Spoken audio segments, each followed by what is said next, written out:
अस्सलाम वालेकुम नाज़रीन। सामईन, आप लोग अक्सर लॉन्ग मार्च का नाम सुनते हैं। पाकिस्तान में लॉन्ग मार्च ज़्यादातर उसे कहते हैं कि जो मुख्तलिफ सियासी पार्टीज़ अपने सपोर्टर्स के साथ जलूस की शक्ल में निकलते हैं और मुख्तलिफ शहरों से रवाना होकर इस्लामाबाद का रुख करते हैं। हमने हाल ही में इंडिया के अंदर किसानों का लॉन्ग मार्च देखा, मगर आखिर लॉन्ग मार्च का ये कॉन्सेप्ट आया किधर से? हैरत की बात है कि मॉडर्न हिस्ट्री का पहला लॉन्ग मार्च किसी पॉलिटिकल पार्टी के मुखालिफ कैपिटल की तरफ नहीं, बल्कि एक फौज का अपने कैपिटल से फरार के लिए किया गया। ये कॉन्सेप्ट चाइना से आया, जहां सीसीपी पार्टी, जिनके माओ जेडुंग कई लीडर्स में से एक लीडर थे, बल्कि कुछ लीडर्स में से एक लीडर थे, उन्होंने ये फैसला किया कि वो चंग काई शेक की फोर्सेस से मुकाबला नहीं कर सकते, और फिर उन्होंने वेस्ट चाइना की तरफ सफ़र करने का फैसला किया। हम आपको इस लॉन्ग मार्च के बारे में बताएंगे, मगर पहले आप इस लॉन्ग मार्च का बैकग्राउंड समझ लें, क्योंकि अगर आप बैकग्राउंड नहीं समझेंगे तो आप इस लॉन्ग मार्च को नहीं समझ पाएंगे। सामाईन, फर्स्ट वर्ल्ड वॉर के ख़त्म होने के बाद ट्रीटी ऑफ वर्सिली हुई। चूँकि पहली जंग अजीम में चाइना ने भी हिस्सा लिया था, इसलिए चाइना को भी ट्रीटी में शामिल कर दिया। चाइनीज़ अवाम के अंदर ये बात मशहूर हो गई कि ट्रीटी में चाइना ने जापान का अपने बहुत से इलाकों पर हक तस्लीम कर लिया है। चाइनीज़ अवाम ने इस ट्रीटी को मानने से इनकार कर दिया और बहुत बड़ी तादाद में स्टूडेंट यूनियंस ने प्रोटेस्ट का सिलसिला शुरू किया। यह प्रोटेस्ट शुरू तो शंघाई से हुए, यानी पहला वो शंघाई शहर था जिधर ये प्रोटेस्ट शुरू हुए, मगर बाद में बीजिंग, हनान और भी कुछ इम्पोर्टेंट शहरों में ये प्रोटेस्ट फैल गए। ये प्रोटेस्ट उन हुकूमती सियासतदानों के खिलाफ थे कि जिन्होंने ट्रीटी में हिस्सा लिया था।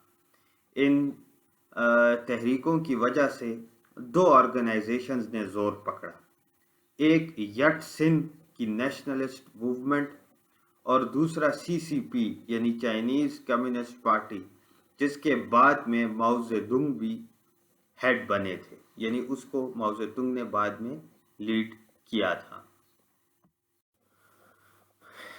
सीसीपी की बुनियाद 1921 में इसी तहरीक के दौरान रखी गई।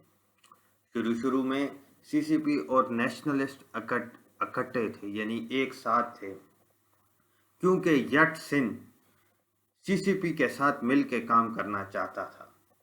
सामाईन, उन दिनों चाइना में अनार्की थी, कोई ख़ास सेंट्रल गवर्नमेंट नहीं थी। किसी इलाके पे किसी वॉरलॉर्ड का कब्जा होता था और किसी इलाके पे किसी वॉरलॉर्ड का कब्जा। सीसीपी और नेशनलिस्टों ने यह डिसाइड किया कि वो मिलकर ताकत के जरिए चाइना को यूनिफाई करेंगे, यानी चाइना को इकट्ठा करेंगे और फिर यहाँ एक हुकूमत बनाएंगे। इस मकसद के लिए दोनों तहरीकों ने 3 मई यानी 3 मई 1924 में एक मिलिट्री एकेडमी बनाई।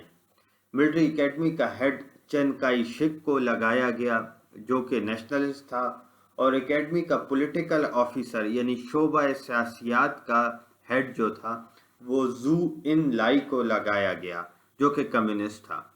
यहाँ ये बताना ज़रूरी है कि नेशनलिस्ट कम्युनिस्ट नहीं थे। नेशनलिस्ट फ्री मार्केट और कैपिटलिज्म पे बिलीव रखते थे और उनको सपोर्ट भी सरमायादारों की थी।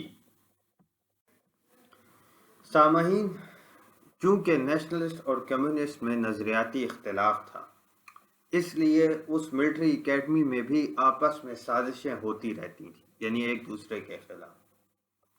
जब उस एकेडमी से 1000 के करीब ऑफिसर्स फारिग हो गए, यानी ट्रेन हो गए, तो कम्युनिस्ट पार्टी ने और नेशनलिस्टों ने उन ऑफिसर्स के ज़ेरे इंतज़ाम एक आर्मी बनाने का फैसला किया और फिर उस आर्मी के ज़रिए पूरे चाइना को यूनिफाई करने के लिए एक मिलिट्री कैंपेन का आगाज़ किया।